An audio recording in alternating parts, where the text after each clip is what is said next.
Hi, I'm Jeff Ranke, Editorial Director of Manufacturing.net and Manufacturing Business Technology. Welcome to Security Breach. Ironically enough, one of the biggest challenges surrounding cyber defense in the industrial sector is a lack of data. Data about the attacks, the attackers, their tactics, and how they were able to successfully orchestrate the onslaught of ransomware, phishing, and malware schemes that are costing manufacturers millions of dollars and priceless amounts of downtime. Working to overcome the lack of transparency accompanying such attacks and the valuable takeaways they can provide is our guest today. Jack Rhysider is the host and founder of the Darknet Diaries podcast, where he takes listeners on a journey through the world of hacking, data breaches, and cybercrimes. He's talked to hackers, phishing scheme experts, NSA agents, penetration testers, and just about any other player you can imagine in helping to lift the veil on cyber attacks. It's our pleasure to welcome Jack to Security Breach. Maybe to get things going a little bit, you can talk about what you do at Darknet Diaries and kind of how you got started on the cybersecurity side of things. Yeah, thanks for having me. I'm the creator of the podcast Darknet Diaries, which is a show that interviews people who were there at some sort of crazy cyber event, right? So whether a breach or an incident of some kind, and I sometimes interview the incident responders. I sometimes interview the criminals. I sometimes interview the law enforcement that's involved, and I want to have like that firsthand experience of what was going on there. It's kind of like true crime meets cybercrime. And this is what I do full time. But before that, I was a network security engineer for 10 years. Oh, interesting. So kind of a natural progression and sort of taking it to the next level in terms of everything that's going on with cybersecurity now. Well, I don't know if it's natural. I guess I had in mind like maybe, subject matter expert or manager at some point, and somehow I think I veered off and went into content creator. But yeah, this has really been a lot of fun. Awesome. Well, I've become a big fan of the podcast myself just because one of the issues that we have specific to the industrial sector is, I guess it's twofold. Number one, people really fear the transparency or really sharing a lot of details when they do get hacked. And we know, especially since the pandemic began in 2020 early on, there's been a huge uptick in attacks within the industrial sector. Colonial Pipeline got a lot of attention. The JBS hack got a lot of attention. But one of the things that I appreciate about the show is it sort of lifts the veil a little bit. When you're talking to people about some of the attacks that they've experienced and some of the things that have played a part in all of those attacks, what have been some of the biggest takeaways, or what do you feel are some of the benefits in sort of sharing some of that information and getting past maybe a little bit of the potential, some of the concerns that come with sharing that information? Like sharing, like we've been hit, and here's how much ransom we've paid, or what level of sharing are you talking? I think just as much, in listening to the podcast, there is a lot of information that's put out in terms of we got hit. This was the vulnerability that was exploited. This is what we did in response. Yeah. So I think with some of these companies you listed, we're talking about the Dark Side group and our Evil group, and these people actually go and listen in on earnings calls for some of these publicly traded companies and hear like, hey, have you had a really good year this year? Are you doing really well financially? And if so, they're looking for those juicy targets and then figuring out a way to get into those places. This is what we've seen from them, right? So already we've got sharing information before you're even breached. How much of that are you willing to share, right? So I think, sometimes I've looked up people on LinkedIn, such as, chief technology officer of some of these companies that got hit, and they list all kinds of skills that they're good at, right? SAP version 7.2, and Oracle version this and that. And it's like, wow, if I just look at what the chief information officer's skills are, I can actually see what technologies this company has that they work at, right? Because you can clearly match it up. So, there is a lot of just open source intelligence gathering you can do before the breach even happens. But I do feel like, after someone's breached, there is some directions you can take as far as PR goes, right? I think I was a user of Newegg and didn't know Newegg got breached. And I was upset about that, right? Like, what's going on here? How come you didn't tell me this, right? So you have upset customers, you have upset shareholders who are like, wait, you didn't tell us you got breached, and now I had $11 million stolen, or whatever the case is, a ransom. So I think there is some sort of PR move to say, yeah, well, this is the problem we had, and here's what we did to resolve it, and we're going to get back online. Some places just don't have an option because it's like, our evil hit 19 different government agencies in Texas in one day. And it's like, well, what's going on with Texas government? You can't really hide that or sweep that under the rug. So you really have to come out and say something. Sometimes you just don't have a choice. Absolutely. I think one of the things that we deal with in the industrial sector a lot is people just don't think it can happen to them. Either they're not on the radar or they're too small, whatever the case may be. What are some of what piece of advice you might want to offer to people in terms of it can happen to you? You are on the radar. Everybody is visible, especially when these hackers are really going after the industrial sector right now. We've seen such a huge uptick in activity within our industry. Mm-hmm. Yeah, I mean, one of the things I was surprised of our evil, just sticking with them for a minute, is they're a ransomware group, and our suggestion to avoid this is to have good proper backups. And if you do get ransomware, you've got a backup solution all ready to go. Well, our evil knew this. I mean, they heard this suggestion many times. So their first thing they do is they look for where your backups are and delete that, and then ransomware you. So we often have these plans in place of, oh yeah, I've got that, if worst case scenario, we still have this, and if that goes down, we still have that. I love this quote by Mike Tyson. Everyone's got a plan until they get punched in the face. And then it's like, okay, I don't know what to do anymore. Right. And so I think a lot of people are feeling that and that's why I like to do my podcast. Cause I'm like, well, what was that like that day that you got punched in the face? Plan A was screwed. Plan B was screwed. Plan C was screwed. Like, what did you end up doing? Oh, I had to do it all by hand or something like that, right? So yeah, I mean, I think ransomware in particular, or malware, I guess in general, is just not one of these set and forget kind of things. There's just not a solution that you can buy that'll last a whole year, much less 5 or 10 years to keep you safe and protected. It's an ongoing thing, right? So just because you got something, a solution in place, typically means you're going to make it harder for this round of ransomware or viruses or whatever, but they're going to iterate. They're going to get better. They're going to figure out what safeguards you have in place and then get around that. So it's just something you have to constantly keep up and maintain in order to just stay ahead of the threat. Yeah, it's an ongoing battle without a doubt. And I'm glad you brought up ransomware attacks. Those are a big part of what's going on in the industrial sector right now. And another reason why people just want to keep it quiet, they don't want to admit to some of the ransoms that they've paid. In your experience in working with some of these folks that have been victims of ransomware attacks, it's amazing to me how complex these organizations are. I guess maybe you could speak to that, sort of the evolution of it. It's no longer a kid sitting in his grandma's basement. These are incredible organizations that are very complex, very well put together, and have a definite plan of attack. Yeah, our evil, for example, because we're still there, they are a ransomware as a service, right? So they set up the whole, if you have access into anyone's network, you can then use our service to infect the whole network, and then we'll take it from there. We'll organize. We've got Tor chats where we can tell the people, like, here's where you can go to negotiate a ransom and get your decryption keys. We'll even put our thumb in their eye, right, and call them on the phone and say, look, why haven't you paid the ransom? Or do you want us to publicly post the stuff that we've stolen, and all this extra stuff, right? So. And they might even DDoS them after the fact too. Like, okay, we see you're down. Let's make you really down. Yeah. So yeah, I mean, you've got some pretty crazy criminals out there, and at this point, I'm even calling them cyber gangs because it's ruthless, it's awful, it's evil, and it's just bad. So yeah, I mean, it is becoming pretty sophisticated on who's attacking and what the software is and how it's getting in and stuff like that.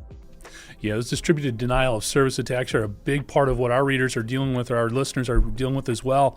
We've even heard now that there's customer service elements of these ransomware as a service groups. They have an HR department where they're recruiting people, all of this. It's really incredible, the organization that they've become, as opposed to just even a gang, I guess. Yeah, the thing I noticed recently or heard about is on the other side, right? So you're hit with ransomware and you're like, okay, they're asking for like a $5 million ransom. How in the world do I even deal with this? On that side of things, there's also a service. I guess there are probably maybe a small industry of people who are ransomware negotiators, right? So if you try to go to buy Bitcoin, like $1 million in Bitcoin, well, that's difficult. There's limits on how much you can buy. Yeah. And if you tell them, I'm here to buy a ransom, buy enough Bitcoin to pay a ransom, I don't think that's legal. I think they have to not let you buy Bitcoin. So Really? how do you? Yeah, it's just like I don't think it's legal. So if they know that's what you're going to use it for. Yeah. Right. So I mean, you're basically saying, I'm going to use this for criminal activity, right? And so they can't oh, okay, we'll let you buy that. It's just not worth it. So what do you do, right? So you can deal with these ransomware negotiators who are like, oh yeah, you got hit with that one. Okay, I know I've dealt with them before. Here's how we can do it. How much are they asking? 1 million. Okay, well, here's our fee. It's 10%. So $1,100,000 or whatever. And we'll get on the chats with them. We'll negotiate the thing. We'll get the key and we'll help you unlock it. And then you can just pay us, monthly payments or whatever the case is. I don't know what the deals are there, but I just feel like that's a side of it that I never heard of before, which is pretty wild. Yeah. Kind of crazy. Kind of like, what was it, a Russell Crowe movie, Proof of Life or something like that? They had the negotiator they brought in for a hostage situation. Really interesting. Speaking of ransomware a little bit too, I guess there's two ways of looking at it. When you ask, do you pay the ransom?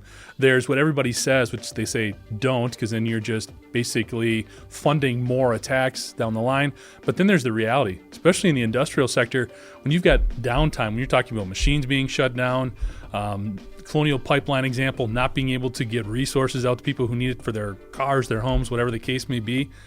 Jack, I guess, what are you hearing, or what's your insight in terms of what you should do versus maybe the realities of the situation when it comes to paying these ransoms? Yeah, I mean, I think the general advice is don't pay it. Figure out another way. Take the hit on it. But yeah, that's the problem, right? If your backups are gone, if you're the one who got your customers infected, right? So, this has happened before where somebody gets into a place that, their software is in their customer's network. Now all their customers just got infected with ransomware.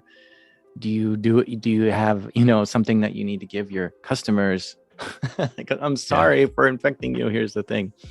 But I think the advice the FBI has is just call them up. Call the FBI, tell them, hey, look, you've been hit with ransomware, and here's the situation, and to do it sooner than later, because the earlier they can work, the sooner they can figure out, what's going on and stuff like that. So we've seen this before where the FBI has been contacted and worked with victims to get, maybe a little bit of clues here and a little bit of clues there, and if you keep working with victims, eventually they get enough clues and can find these people, and sometimes even work with Bitcoin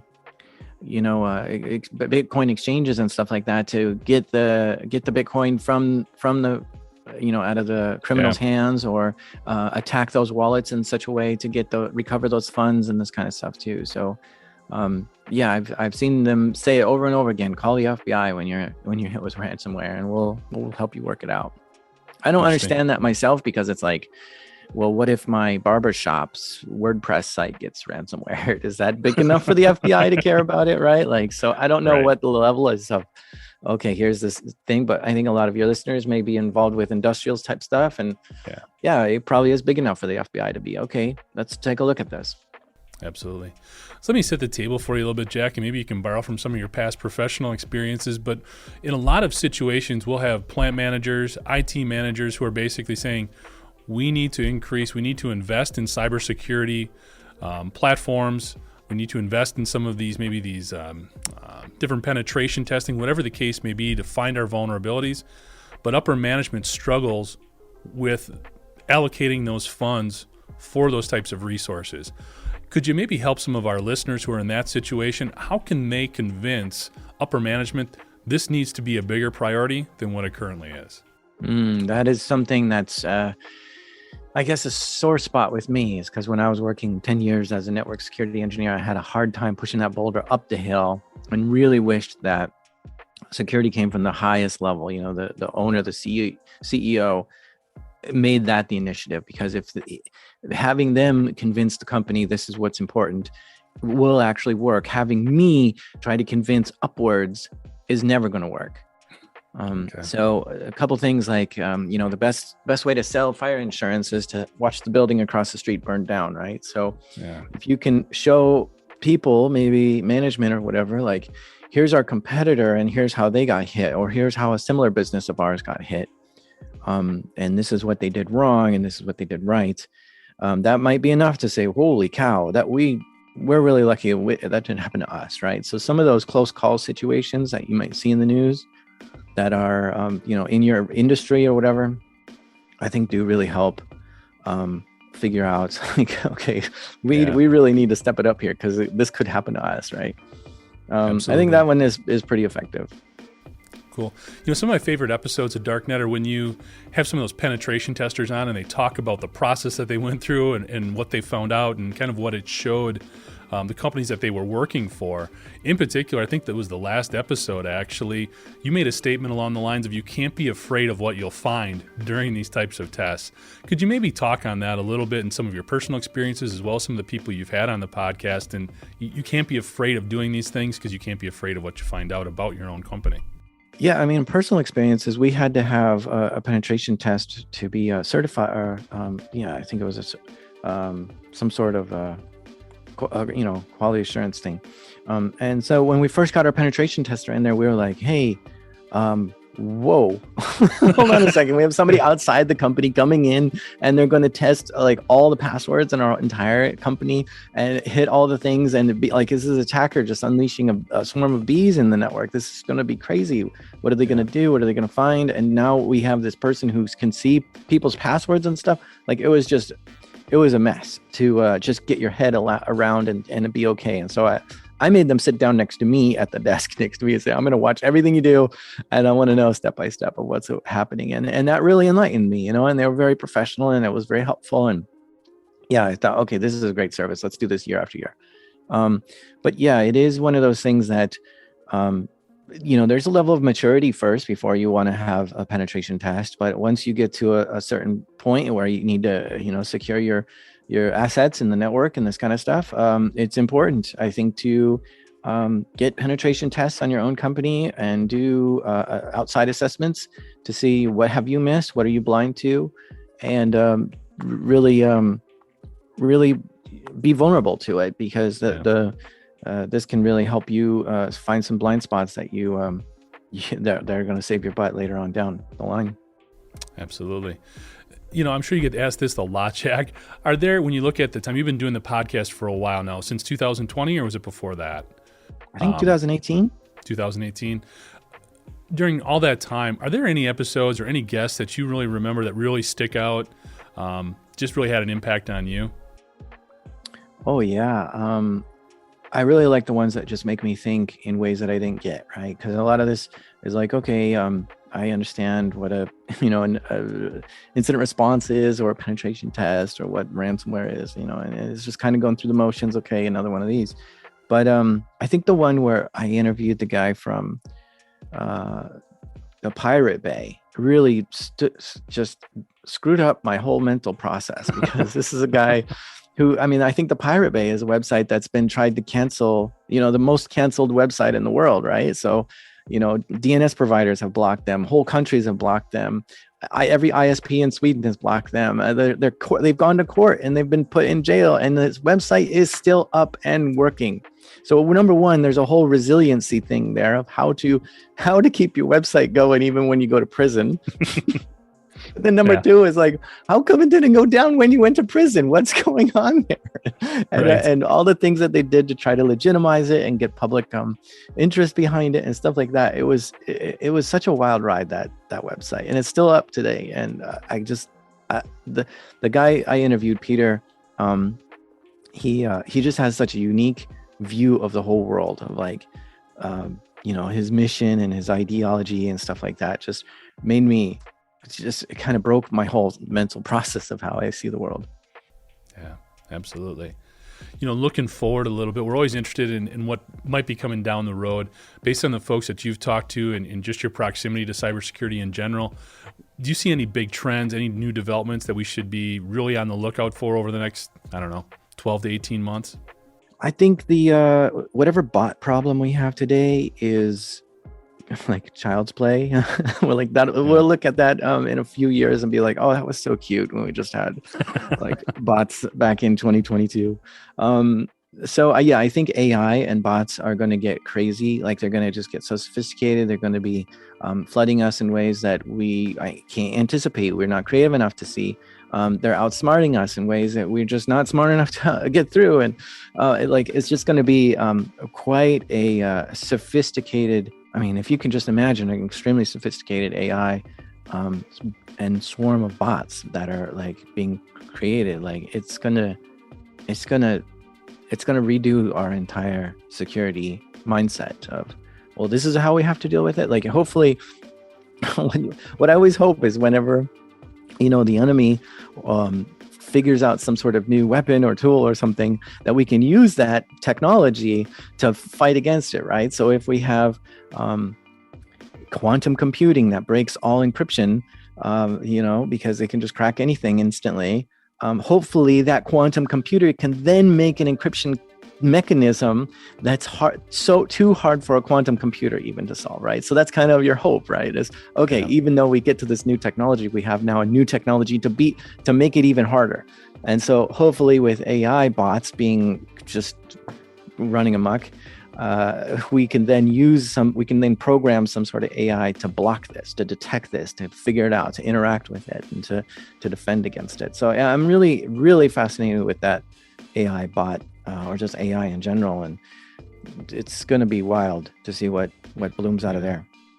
Maybe I'm getting too far into the weeds here, but from a manufacturer's perspective or industrial infrastructure provider's perspective, what would these AI bots be going after? What impact could it potentially have on them specifically? Yeah, I mean, you can maybe automate attack bots, right? So you can just see them doing that. You can automate user behavior or login accounts, or trying to flood your your logins and stuff like that. Yeah. I just see that they're going to just throw monkey wrenches in everything. Yeah, just kind of basically all the probing that they could do, any soft spots, they're going to have that much more that they can throw at it, with artificial intelligence backing up everything that they're doing. Yeah, I mean, if you think about, how long it take us to like master, how long does it take a human to master chess? Maybe 20 years or more. But with AI today, it takes them an hour, right? And so if you can figure out how to be, and this is here are no rules for the chess game. Just figure out on your own, AI, just figure out on your own from scratch. I'm not going to tell you how to play this game at all. And it can figure out how to play and master the game within 1 hour.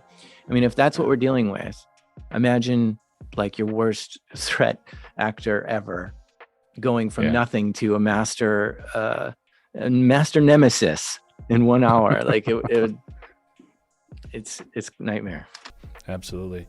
Well, trying to end this on a little bit of a happy note here, when we look at everything that's going on with the attackers versus the white hats that are out there, what's the disparity? Are the good guys always chasing the bad guys? Are we close? How would you sort of set that up? There's something I heard Maddie Stone say recently, one of the Google Project Zero folks, that there's this difference between private state-of-the-art and public state-of-the-art, right? So there's the public state-of-the-art is what we know is the capabilities out there, what we have patched for and this kind of thing. But the private state-of-the-art is stuff we don't know that the attackers have. And it's kind of a mystery. And you've got to get creative on what could this technology be used for, or this protocol or this application or something like that. And we don't know until the attackers actually show their hand and expose it. And so that is a really interesting concept to see that gap. And there are companies out there like Project Zero and Trends 0 Day Initiative that do try to incentivize people to come forward and do research in these areas and figure out how could you break a Tesla, or how could you break a home Wi-Fi router, or this kind of thing? And because without the incentive of like, hey, go and poke at that, then we're only left with sort of the bad guys poking at it. So it is good to see people doing research into the space when we don't even know if there is a vulnerability there. We're just trying to figure it out so that we can close that gap between the two. Yeah. It's interesting too. You brought up Tesla, and that kind of got me thinking a little bit. One of the debates that kind of takes place within the industrial sector is where embedded security, where those responsibilities for that embedded security lies, whether it's with the manufacturer or when it's with the designer, the product designer. Have you had any kind of conversations there in terms of who needs to make sure something like an iPhone is secure? Is it the people developing the chips, or is it the folks assembling it and putting it all together and marketing it and putting it out there? I think there's two more legs on that equation there, which is the users, right? The users can get a secure thing and make it insecure. They can do bad things on there and just expose themselves. But then there's also policy and law, right? Should someone be held accountable for having vulnerable software out there? Or how much trouble should they get into if somebody hacks into this and exposes it and this sort of thing? So it's kind of the question of like, who's in charge of making the road safe? Is it the driver, the car maker, the civil engineer? Or the police. And so it is a little bit of all of us, and I think we all have to do our duty to be part of that, to make everything safe. It's not just on the software maker. I think talking about AI in the future, I think like auto driving cars and this kind of thing may have like a questionnaire when you get them of like, okay, would you like this to be altruistic mode or self-egotistic mode? And so the option is, if we have to crash this car, should we save your life or save as much life as we can? Because either we might crash into a crowd of people, but you'll be safe, or we'll crash into a wall, save the crowd of people, but you'll die. And that's going to be a really, the software maker may not want that on their shoulders. They may just pass it off to you as the driver. And now you can say, oh, please save my life. And I don't care if we kill 20 people, but as long as I'm alive. And that is going to be wild stuff to grapple with. Thanks, Jack. And I can't encourage everyone enough to check out Darknet Diaries wherever you get your podcasts. Thanks for joining us today. To catch up on past episodes, you can go to manufacturing.net, IEN.com, or mbtmag.com. You can also check Security Breach out wherever you get your podcasts, including Apple, Amazon, and Overcast. For Jack Resider, I'm Jeff Ranke, and this is Security Breach.